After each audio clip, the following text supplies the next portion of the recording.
Spain had already been beaten, Portugal had already been beaten, Belgium had already been beaten, Brazil had been held in their opening World Cup match, even the Netherlands were knocked out in the round of 32. Morocco have accomplished every one of those results on football's biggest stage, and they have done it all within just 4 years. At Qatar 2022, they eliminated 2 former world champions during the same knockout campaign, becoming the first African and Arab nation in history to reach a World Cup semi-final. Then, in June 2026, Ismail Saibari chipped Alisson in the 21st minute at MetLife Stadium, leaving the 5-time world champions stunned for the next half hour. Brazil escaped with a 1-1 draw, but Morocco walked away having sent a powerful message to the rest of the competition. This is no longer the Morocco the football world used to know. This is the most dangerous underdog at the 2026 World Cup, and every remaining team is fully aware of it. For years, the biggest football nations were quietly pleased whenever they drew an African opponent in the knockout rounds. Now, drawing Morocco is one of the last matchups they want. That reputation has been earned, and it has been built very recently. For decades, Morocco's World Cup journey was defined by coming close without breaking through. In 1986, they became the first African and Arab nation to win a World Cup group and advance to the round of 16 before suffering a narrow elimination. What followed were 36 years filled with disappointment, missed opportunities, and repeated group stage exits. They were often a team people respected, only to forget once the tournament reached its later rounds. Everything changed in Qatar. Morocco finished top of a group that included 2018 finalists Croatia and a highly rated Belgium side. They began with a scoreless draw against Croatia, followed it with a composed 2-0 victory over Belgium in a stadium covered in red and green, and then sealed first place by defeating Canada. They entered the knockout stage as group winners after allowing just 1 goal throughout the group phase, and even that came from an own goal. By then, neutral fans had started paying attention, but many still believed their fairy tale would end as soon as they met one of football's traditional giants. Then Spain stood in their way. In the round of 16, Morocco took on the 2010 world champions and completely frustrated them across 120 exhausting minutes. Spain controlled over 75% of possession and completed nearly 1,000 passes, yet they created very little that truly threatened the goal. For most of the match, they simply circulated the ball around Morocco's penalty area without finding any way through. When the match went to penalties, goalkeeper Yassine Bounou stole the spotlight. He denied 2 Spanish spot kicks, while another effort crashed against the post. Morocco won the shootout 3-0, becoming the first Arab nation ever to reach a World Cup quarter-final. Waiting for them in the last 8 was Cristiano Ronaldo's Portugal. One first-half moment decided the contest, as Youssef En-Nesyri soared above everyone to meet a cross, beating the goalkeeper in the air with an incredible leap, and heading home the only goal of a 1-0 victory.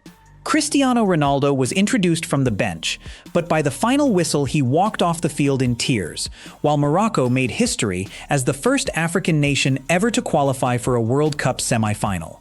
Their incredible run eventually came to an end against the eventual champions, France, in the semi-finals, and they finished the tournament in 4th place. Even so, one thing had become undeniable. Morocco had established themselves among football's elite. What makes Morocco such a dangerous team in 2026 is not the presence of one world-class superstar. It is the remarkable quality spread throughout the entire squad, with players competing for some of Europe's biggest clubs. Captain Achraf Hakimi continues to rank among the world's finest fullbacks at Paris Saint-Germain. Noussair Mazraoui brings Premier League experience from Manchester United.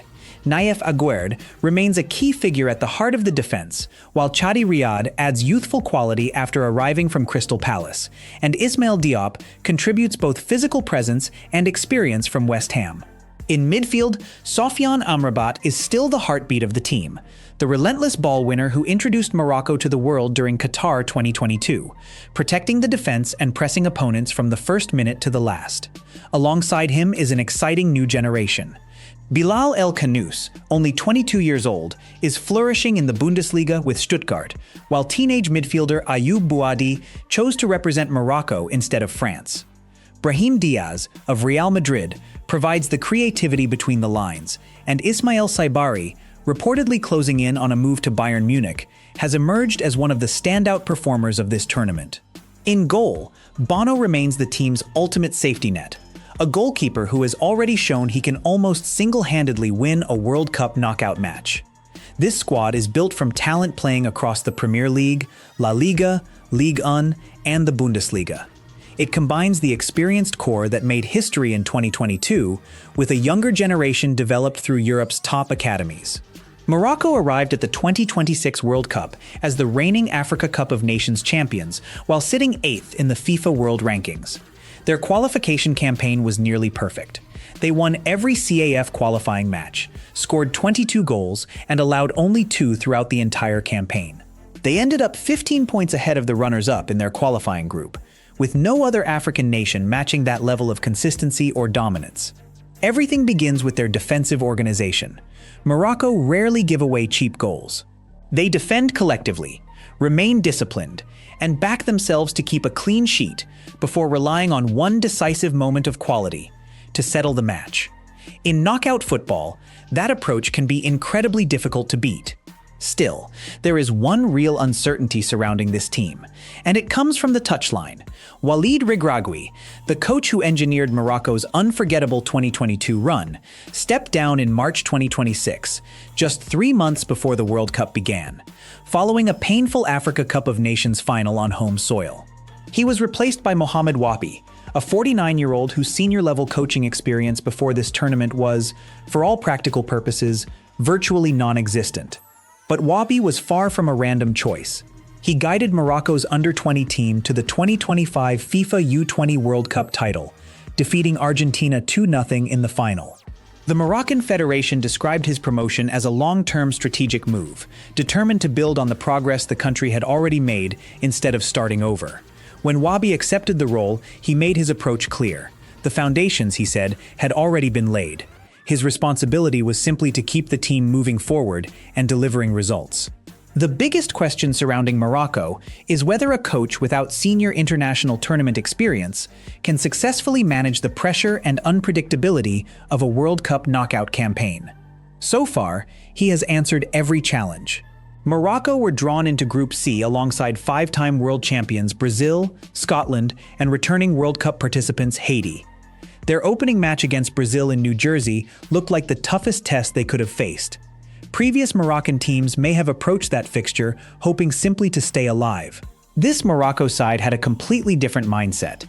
They attacked from the opening whistle, firing 12 shots within the first 30 minutes before Ismail Saibari stunned everyone with a brilliantly chipped finish over Alisson. Vinicius Jr. eventually equalized with an excellent strike, and the match ended 1-1, but Morocco had already made their point. From that moment onward, they handled the rest of the group exactly as serious contenders should. A disciplined 1-0 victory over Scotland in Boston was followed by a convincing 4-2 win against Haiti, securing second place in the group with 7 points. They finished level with Brazil, separated only by goal difference. 3 matches unbeaten heading into the round of 32. No unnecessary drama, no signs of panic, just the calm confidence of a team fully aware of its own quality. The thread connecting all of these performances is a very clear tactical identity. Morocco are not designed to dominate possession for an entire match. They are built to take away space. They settle into a compact, disciplined defensive shape, forcing opponents toward the wings, where creating dangerous chances becomes far more difficult. Inside the penalty area, they rely on their defenders to win the battles that matter most. It may not be the most entertaining style to watch, but it is one of the most frustrating systems any opponent can face. Then comes the second part of the blueprint. The instant they regain possession, Morocco transform into one of the quickest counterattacking teams in world football. Achraf Hakimi explodes forward from right back, while Ismail Saibari and Brahim Diaz drive through midfield with pace. Supporting runners surge ahead before the opposition has any chance to reorganize. That combination of a disciplined low block and devastatingly quick transitions is exactly why so many managers dread seeing Morocco on their side of the bracket. Teams can dominate possession against Morocco all they want. The real danger begins in the 3 seconds after they lose the ball. Finishing second in the group set up a blockbuster round of 32 showdown for Morocco against the Netherlands in Monterrey, Mexico. Ronald Koeman's Dutch side had topped Group F with 7 points, scoring 10 goals along the way. On paper, the Oranje entered the match as favorites, backed by a stronger attacking record and a much longer history of making deep runs at major tournaments. But this was exactly the kind of matchup Morocco wanted. The Netherlands prefer to attack in flowing combinations, creating one-on-one situations for their wide players. Morocco's game plan is the complete opposite. They stay compact in a disciplined mid-block, push opponents into wide areas, and wait for the perfect moment to break at speed. That is precisely how the match unfolded. Cody Gakpo gave the Netherlands the lead in the 72nd minute, but Morocco refused to fold. Deep into second-half stoppage time, in the 90-plus first minute, Ismail Diop found the equalizer and forced the contest into extra time. Neither side could produce a winning goal over the next 30 minutes, meaning the tie would be decided by penalties. Quinten Timber and Justin Kluivert both failed to convert for the Dutch. Bono denied Somerville from the spot, and Ismail Saibari calmly buried the decisive penalty. Morocco claimed the shootout 3-2 and booked their place in the round of 16, where co-hosts Canada awaited. The Atlas Lions defended their penalty area with incredible discipline, remained lethal on the counterattack, and delivered when the pressure was at its highest. Whatever hopes the Dutch had when this draw was made, the night ended in disappointment. Even so, Morocco still carry painful memories. Their unforgettable 2022 World Cup journey ended with semi-final heartbreak against France, while the 2025 Africa Cup of Nations on home soil descended into complete chaos. Morocco were beaten 1-0 by Senegal after Brahim Diaz missed a stoppage-time penalty. Later, CAF stripped Senegal of the title and officially awarded Morocco a 3-0 forfeit victory after Senegal's players walked off the pitch in protest. On paper, Morocco were crowned champions, but the aftermath still cost Walid Regragui his position. Several key figures from the Qatar squad have also moved on. Youssef En-Nesyri and Sofiane Boufal were both absent from Walid's final 26-man squad. In many ways, this remains a team still searching to properly complete the story it started. Yet the quality within this squad may actually surpass what Morocco had in 2022. Achraf Hakimi is playing the best football of his career. Ismail Saibari has developed into a genuine match winner. Bilal El Khanous and Ayoub Bouadi headline a new generation of midfield talent that almost any national team would love to have.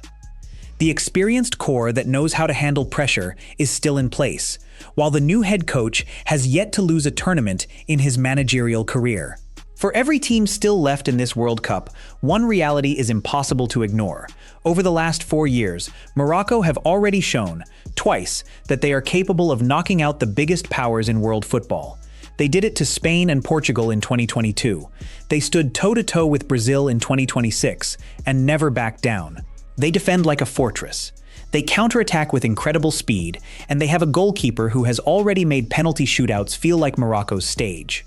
They may not boast the same collection of global superstars that France have with Mbappe or that Argentina rely on with Messi. Instead, Morocco win through discipline, teamwork, unwavering belief, and the confidence of a nation that has already shattered every barrier people once thought impossible. But this story goes beyond tactics alone.